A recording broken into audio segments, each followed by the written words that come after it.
കോൺഗ്രസിൻ്റെ ജന്മദിനത്തിലെ ജനഗണമനയും അതോടൊപ്പം തന്നെ അതിനെയെല്ലാം അപ്രസക്തമാക്കുന്ന നമ്മുടെ റഹീമുക്കാടെ ഇംഗ്ലീഷും തകർത്ത് തരിപ്പണമാക്കി. കോൺഗ്രസിൻ്റെ ആളുകളോട് എനിക്ക് പറയാനുള്ളത്, നിർബന്ധമായും ജനഗണമന ഒന്ന് മലയാളത്തിൽ പ്രിൻ്റ് ചെയ്ത് നമ്മുടെ നേതാക്കൾക്കെല്ലാം കൊടുത്ത് ഒരു ജനഗണമന ദിവസം ആചരിക്കുകയും അതൊന്ന് റെഡിയാക്കുകയും വേണം.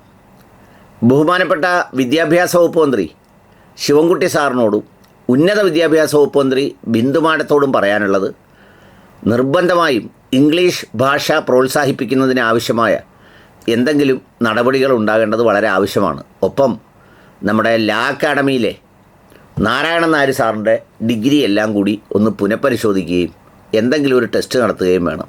ഇല്ലെങ്കിൽ അപമാനിക്കപ്പെടുന്നത് ഒരു സംസ്ഥാനവും ഒരു പാർലമെൻ്ററി പ്രാതിനിധ്യവും ഇതിനേക്കാളൊക്കെ ഉപരി അഭിഭാഷക വൃത്തിയുമാണ്. പ്രിയപ്പെട്ടവരെ, ഈ പണ്ടുള്ളവർ പറയുന്ന ഒരു നാടൻ പ്രയോഗമുണ്ട്. ഈ നീന്തൽ അറിയാത്തവൻ എന്തിനാ കുളത്തിൽ ചാടുന്നത് എന്ന് ചോദിക്കും. നീന്തലറിയാത്തവൻ കരയിലിരുന്ന് ബാക്കിയുള്ള അത്യാവശ്യം കാര്യങ്ങൾക്ക് എന്തെങ്കിലും ആണെങ്കിൽ അത് സാധിച്ചെന്ന് കയറുന്നതിന് പകരം ചാടി അതിൽ കമിഴ്ന്ന് വീണ് അതിൽ കിടക്കുന്ന വെള്ളം കുടിച്ച് വയറ് വീർപ്പിക്കേണ്ട വേറൊരു കാര്യമില്ലല്ലോ. എന്തിനാണിങ്ങനെ വയറ് വീർപ്പിച്ച് ആളുകളെ കൊണ്ട് പറയിക്കുന്നത്? ഒന്ന് ആലോചിച്ച് നോക്കൂ. അഡ്വക്കേറ്റ് റഹീം രാജ്യസഭാംഗമാണ്. രാജ്യസഭാംഗമാണെന്ന് മാത്രമല്ല, അഭിഭാഷകനാണ്. രാജ്യസഭാംഗമായിട്ട് എത്രയോ കാലമായി. നമ്മൾ പണ്ടൊക്കെ ഈ ഒരു പുസ്തകമായി റാപ്പിഡെക്സ് ഇംഗ്ലീഷ് സ്പീക്കിംഗ് കോഴ്സ് എന്നൊക്കെ പറയുന്ന ഒരു പുസ്തകം ഉണ്ടായിരുന്നു. ഇപ്പോഴാണെങ്കിൽ ഓൺലൈൻ സംഗതികൾ ഒത്തിരിയുണ്ട്. ഒരു സ്ഥലത്ത് പരിശോധിക്കാനായിട്ട് പോകുമ്പോൾ ആ പരിശോധിക്കാൻ ചെല്ലുന്ന സ്ഥലത്തെ കന്നഡ, തമിഴ് എന്നൊക്കെ പറയുന്നവരെ നമ്മൾ കാണുന്നത് ഉന്നത വിദ്യാഭ്യാസ രംഗത്തൊന്നും കുതിച്ചിയാട്ടമില്ലാത്ത, വളരെ മൂല്യവത്തായ എന്തെങ്കിലും സംഭാവനകളൊന്നും ഇല്ലാത്ത കുറേ പാവപ്പെട്ടവന്മാരുടെ, ഭാഷ അറിഞ്ഞുകൂടാത്തവരുടെ, മാതൃഭാഷയെ മാത്രം സ്നേഹിക്കുന്നവരുടെ എന്നൊക്കെയാണല്ലോ നമ്മുടെ ഒരു വിചാരം. പക്ഷേ അവിടെയുള്ള ആളുകളിലൊക്കെ അതിജീവനത്തിന് വേണ്ട ഭാഷ അവരുടെ കയ്യിലുണ്ട് എന്നുള്ളതാണ് സത്യം.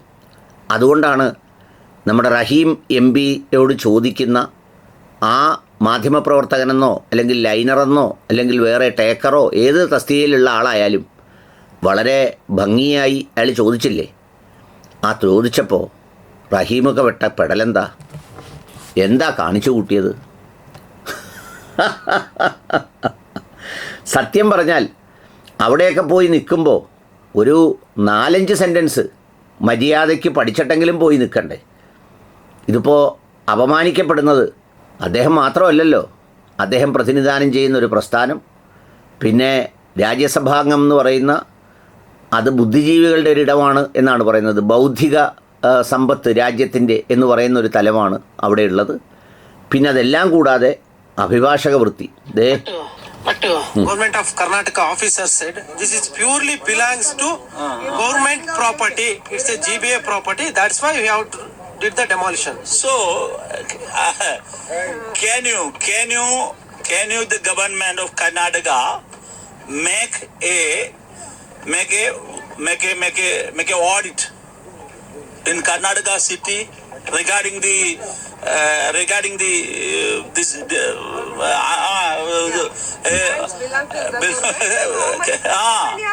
how many of them? So the government. So because why did here? Why only the pure? Why only the pure? Why only the pure? So do you have courage, the Siddharamaya, to go bulldozer Raj with? But this is എന്താ സാറിത്? നമ്മൾ പള്ളിക്കൂടത്തിൽ പോകാത്ത ഒരാൾ പോലും 1 വർഷമോ 2 വർഷമോ ഡൽഹിയിലോ അല്ലെങ്കിൽ വേറെ ഏതെങ്കിലും സ്ഥലത്ത് പോയി നിന്നാൽ അത്യാവശ്യം സർവൈവൽ ഇംഗ്ലീഷും ഹിന്ദിയും ഒക്കെ എങ്കിലും പഠിക്കൂലേ? സാറെന്തായി കാണിച്ചേ? സാറെന്തായി പറഞ്ഞത്? ഒരു സംസ്ഥാനത്തിൻ്റെ എം പി അല്ലേ. നമ്മൾ വിദ്യാഭ്യാസപരമായി പിന്നോക്കം നിൽക്കുന്നു എന്ന് പറയുന്ന സ്ഥലങ്ങളിലെ പലയിടത്തെയും ഈ പ്രായക്കാരായ, ഈ സാമൂഹ്യ ചുറ്റുപാടുള്ള, ഈ വിദ്യാഭ്യാസ യോഗ്യതകളുണ്ട് എന്ന് അവകാശപ്പെടുന്ന ഏത് എം പിമാരോടും സംസാരിച്ച് നോക്കൂ. എത്ര മനോഹരമായി സംസാരിക്കും. ഇനി അത് മാത്രമല്ല, ഈ പറഞ്ഞതിൽ ഇനി അത് സാധ്യമല്ലെങ്കിൽ ഇംഗ്ലീഷിൽ ചോദിച്ച് അർത്ഥം മനസ്സിലായെങ്കിൽ മലയാളത്തിലങ്ങ് പറഞ്ഞാൽ പോരെ? ഒന്ന് ആലോചിച്ച് നോക്കൂ.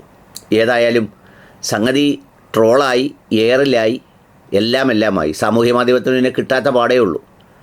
അപ്പം ഞാൻ പറഞ്ഞത്, ജനഗണമന ഒന്ന് പാടി അപമാനിക്കപ്പെട്ട കോൺഗ്രസ് അതൊന്നുകൂടി വൃത്തിയായി പഠിക്കാൻ മെനക്കെടാത്ത ആളുകളും ഒരു വശത്ത്, മറുവശത്ത് ഈ പറഞ്ഞ സംഗതിയുമായി അവിടെ ചെന്ന് നിന്ന് എന്താണ് പറഞ്ഞതെന്നും ആരാണ് പറഞ്ഞതെന്നും മാത്രമല്ല, ആ കൂടെ നിൽക്കുന്നവർക്ക് പോലും സഹതാപം തോന്നി ആരോ പിന്നിൽ നിന്ന് എന്തൊക്കെയോ പറഞ്ഞു കൊടുക്കുമ്പോൾ ആ പറഞ്ഞു കൊടുക്കുന്ന സാധനം പോലും ക്യാച്ച് ചെയ്യാൻ കഴിയാതെ പ്യുവറെന്നും പിന്നെ സോ കാൾഡ് അത് ഇതെന്നൊക്കെ പറഞ്ഞ്, സത്യം പറഞ്ഞാൽ എത്ര ദയനീയമാണ്.